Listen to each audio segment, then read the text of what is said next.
From Keene in the Shire, the Liberty Media capital of the world, this is Daryl W. Perry, host of FPP Radio News for Saturday, August 15th, 2015.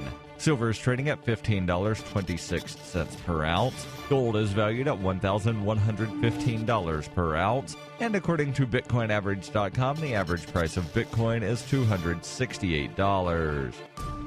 Antiwar.com reports Ugandan ground troops from the African Union Mission for Somalia have killed 6 civilians in an attack against the port city of Mersa, raiding a wedding and rounding up all of the adult males in attendance before shooting them down. The neighborhood was the site of a bombing against an African Union convoy, and a lot of civilians already fled, expecting the African Union to carry out a massacre. The family in question had a wedding planned, however, and could not relocate it fast enough. The Ugandan troops arrived, as expected, and started going house to house looking for people still in the area. They found the wedding and apparently figured that was the best target they were going to find for revenge killings. 4 of the 6 died immediately, while the others died of their wounds. A report from Human Rights Watch said one of the shot men hid under a bed but died of his wounds after African Union forces refused to allow the family to transport him to a hospital. The African Union insisted there was already an investigation ongoing into the incident, but locals reported not a single African Union investigator had talked to any of the witnesses.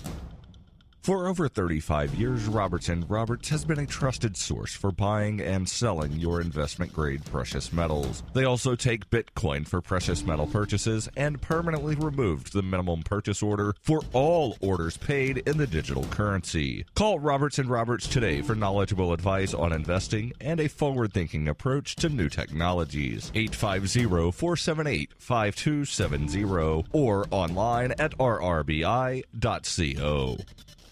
UPI reports the U.S. Department of Justice on Friday intervened in a private lawsuit against Maricopa County, Arizona Sheriff Joe Arpaio so it can enforce reforms after the law enforcement officer was found to engage in discrimination. In October 2013, U.S. District Judge G. Murray Snow found Arpaio and his office used racial profiling and illegal detention to target Latino people. The class action private lawsuit was brought by Ortega Melendrez, a Mexican tourist who said he was detained unlawfully for 9 hours following a traffic stop in 2007. Snow ordered reforms to be made by the sheriff's office to prevent future violations of 4th and 14th Amendment rights, and now the Justice Department wants to be involved in the enforcement of those changes. Federal involvement comes a month after the Board of Supervisors for Maricopa County agreed to settle part of the Justice Department lawsuit against Arpaio. The 2012 lawsuit alleged Arpaio retaliated against public officials, punished jail inmates for speaking Spanish, and conducted workplace raids to target Latinos.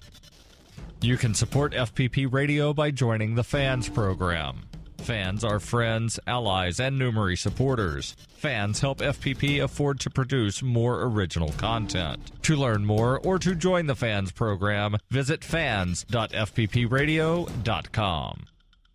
Reuters reports after an 8-year hunger strike, Justice Department lawyers on Friday blocked a legal request that a Guantanamo Bay detainee who weighs just 74 pounds be released for health reasons. Lawyers for the 36-year-old Yemeni detainee, Tariq Ba-Oda, said the decision indicated that President Barack Obama is unable to control growing divisions in his administration and achieve his goal of closing the Guantanamo detention facility before he leaves office in 2017. Ba-Oda's defense attorney, Omar Farah, said the filing, which was sealed, reflected the Obama White House's inability to develop a coherent approach to transfer Ba-Oda and 51 other detainees cleared for release. Farah, an attorney with the Center for Constitutional Rights, said it is a transparent attempt to hide the fact that the Obama administration's interagency process for closing Guantanamo is an incoherent mess. Amnesty International also condemned the decision. A Justice Department representative said the filing was sealed because it contained medical information. The filing was not intended to slow the transfer of Ba-Oda out of Guantanamo, and a public version of the filing would be released, according to the Justice Department representative. The Yemeni detainee has been force-fed by nasal tubes since he stopped eating solid food in 2007. His weight loss over the last 18 months raised fears among his lawyers that he could die of starvation.